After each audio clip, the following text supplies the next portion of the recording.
For me, I grew up a Clippers fan. Man, we're gonna make it happen, LA our way.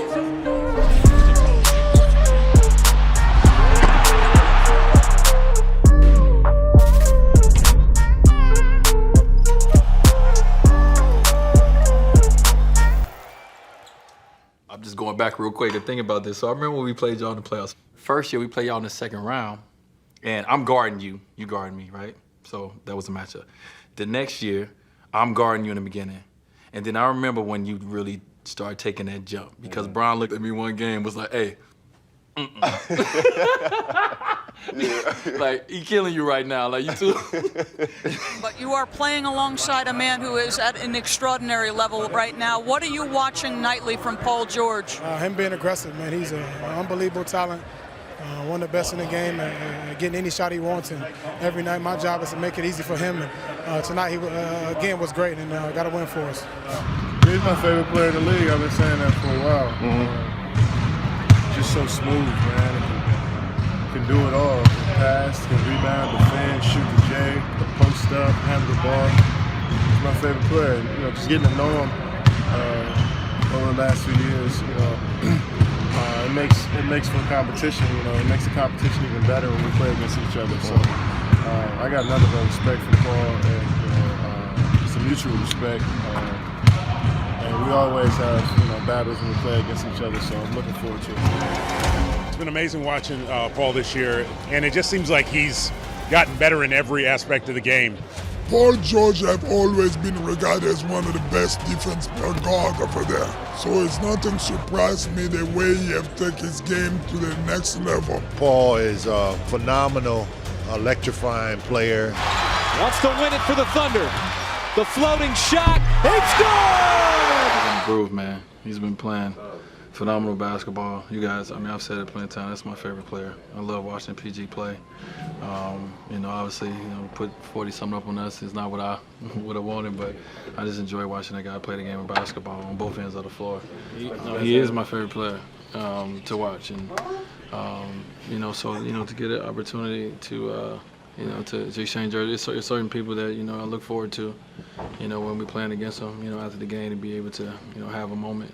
And he's definitely one of them, man. You know, we obviously got a great relationship as well.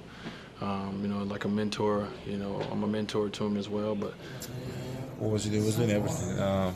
Making threes, mid-range, dunking, floaters. He was all over the place.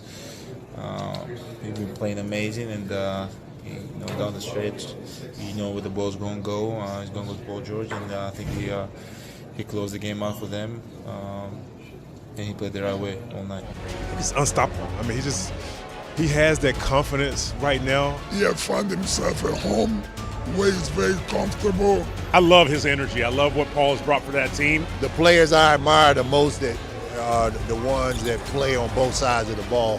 Where people love him, and the fans in Oklahoma City have welcomed him with open arms. He's been great, and we're one of the great sort of stories this year, and it'll be fun to watch him the rest of the way. Still kind of surreal, you know, just able to have Paul on my team and even just being back home and playing.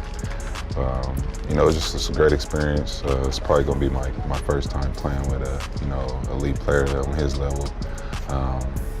You know, around the same age as me. Same talent, and you know, I'm excited to play. You know, I can't wait till training camp start. You know, get into season mode, put on a jersey, you know, pass on the ball. You know, just talking on the floor. I can't wait. I'm excited. He's in his head a lot right now, and that's what I kind of took away from our interview. And LA is not the place to do that. They'll eat you alive. So he has to, you know, show and prove. What do you mean by that? Not the LA part, the first part.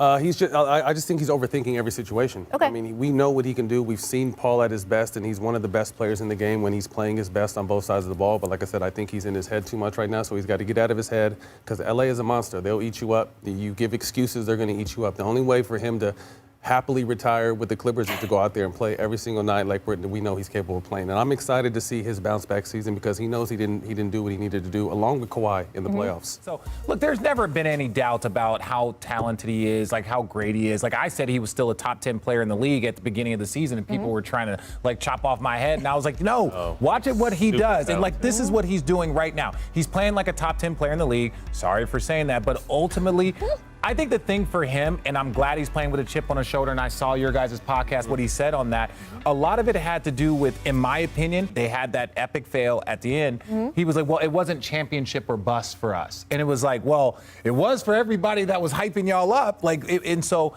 I think now that he's playing with a chip on his shoulder, and I think that was probably what maybe they were lacking last year, is that chip on the shoulder. And so good for him, and he's doing every single thing in his power to be that level. We're trying to see what's up with playoff P. 9 points on 2 of 10, coming off. He's more like MP. Coming off 4 for 17 and 2 for 10 He's in MP, game 2. Missing in person. No, man. He can't keep getting no pass. I agree, Chuck. You know, come on. You know, he's supposed to be a star. When you're a star, you have to do your thing. The Kawhi, you know, they didn't play well last game. As Doc said, they haven't played well this series. They got the better team, but Paul's got to play better, plain and simple. Kawhi's being a leader. He's like, y'all guys get on my back. Playoff P can't keep getting no passes. And listen, let me tell you something. What kind of passes are you giving him? No, because you can't be calling yourself Playoff P and lose all the time. And that's what they brought him there for. You don't see me walking around saying, hey, I won the championship and I didn't win it. They don't call you championship Chuck? They don't call me Championship Chuck. Championship Chuck. We knew a lot, you know, especially after our meeting. You know, Kawhi drove out to Malibu and, you know, and sit and talk to him. A very, very intelligent kid, and very intelligent. I was very close, real close. You know, when they presented the opportunity to play with Paul, it was an easy yes. Let's get it going. But you know, leaving that meeting, we knew we had some orders. We had to get something done. We had to go add more to our team and try not to take away from it, which is very hard to do. But getting Paul is what was going to get us Kawhi. And so, you know, I didn't know it until we knew we were close. I can tell you on the day that it all went down, at 10 that morning, we thought the deal was over, that it wasn't going to happen. Why? Because Oklahoma and us, we just couldn't get a deal done. At 2, we thought it was back on. At 5, Lawrence say, hey, it's over. We can all just go to dinner. And so I was on my way to dinner. I was literally walking in Nobu in Malibu. And I get a text, grab your phone, it's back on. Within an hour, the deal was done. So that's the emotional day that we had. And once we knew the deal was done, you know, because I don't think anyone trusts anybody in any of these businesses. Right. We get Kawhi on the phone, he commits. We tell him he goes first because that had to trigger the trade. I mean, there's so many little variables to it. Kawhi announced, pulled the trade, and the rest is history. How did you find out that the trade itself had happened? Because you knew obviously it was in the works. But yeah, it was quite funny actually. I went down to watch my young boys down in the summer league, and I just took a nap. I was like, all right, you know, we don't practice for a little while, I'm just chill, take a load off. I woke up, probably about a 2-hour nap. My phone's just going absolutely crazy. 200 plus notifications. All my boys back home are hitting me up.